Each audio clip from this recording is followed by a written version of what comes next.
വളരെ എളുപ്പത്തിൽ അവല് വിളയിക്കുന്നത് എങ്ങനെയെന്ന് നോക്കാം. അതിനായിട്ട് ആദ്യം തന്നെ 250 ഗ്രാം ശർക്കര എടുത്തിട്ട് നമുക്ക് ചെറുതായിട്ട് നുറുക്കിയെടുക്കണം. ശർക്കര ഇതുപോലെ ചെറുതായിട്ട് അരിഞ്ഞെടുക്കുന്നത് ശർക്കരപ്പാനി പെട്ടെന്ന് ആവുന്നതിന് വേണ്ടിയാണ്. അതിനുശേഷം അടുപ്പത്തേക്ക് വെച്ചിട്ട് നന്നായി തിളപ്പിക്കുക. അപ്പോൾ ശർക്കര ശരിക്കും ഉരുകി വരും.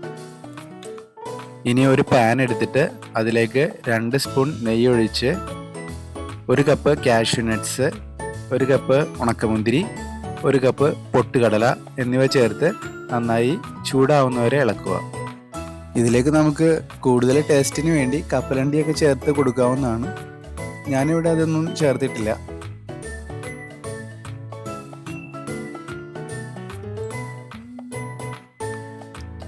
ഇത് ചൂടായി വരുമ്പോൾ നമുക്കതിലേക്ക് കുറച്ച് എള്ളി ചേർക്കുക. എള്ളി ഞാൻ നേരത്തെ ചേർക്കാതിരുന്നത് അത് ചിലപ്പോൾ കരിഞ്ഞു പോകും. അതുകൊണ്ടാണ് എള്ളി ചേർത്തിട്ട് അത് ചൂടാവുന്നവരെ ഇളക്കി വേറൊരു പാത്രത്തിലേക്ക് നമുക്ക് കോരി മാറ്റാം. ഇനി അതേ പാനിൽ തന്നെ 2 സ്പൂൺ നെയ്യ് ഒഴിച്ചിട്ട് ഒരു അരമുറി തേങ്ങ ചിരണ്ടിയത് അതിലേക്ക് ചേർത്ത് കൊടുക്കുക. നമ്മൾ 1/2 കിലോ അവല് തയ്യാറാക്കുന്നതിന് വേണ്ടിയാണ് അരമുറി തേങ്ങ ചേർത്തത്. കൂടുതൽ അവല് തയ്യാറാക്കുന്നുണ്ടെങ്കിൽ കൂടുതൽ തേങ്ങ ചേർക്കാം.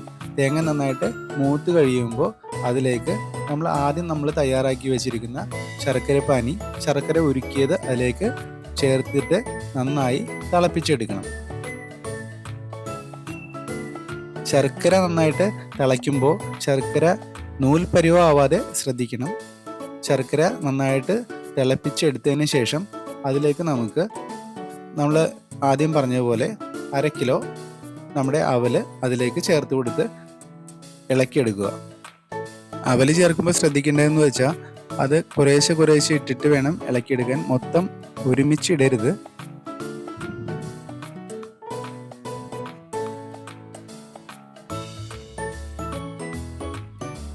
അവല് നന്നായി ഇളക്കിയിട്ട് സ്റ്റവിൻ്റെ തീ കുറച്ച് വയ്ക്കുക. ചെറിയ ഫ്ലെയിമിലാണ് ഇത് ചൂടാക്കേണ്ടത്. അവല് ചൂടായി വരുമ്പോൾ അതിലേക്ക് കുറച്ച് ജീരകപ്പൊടിയും കുറച്ച് ഏലക്കപ്പൊടിയും ഇട്ടിട്ടുണ്ടെങ്കിൽ കൂടുതൽ ടേസ്റ്റ് ഉണ്ടാകും.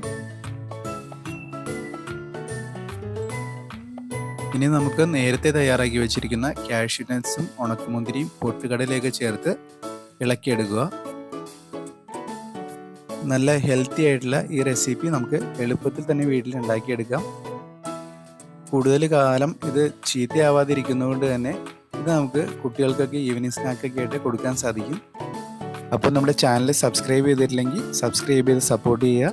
അപ്പോൾ ഇനിയും വേറെ വീഡിയോ ആയിട്ട് നമുക്ക് കാണാം. Thank you.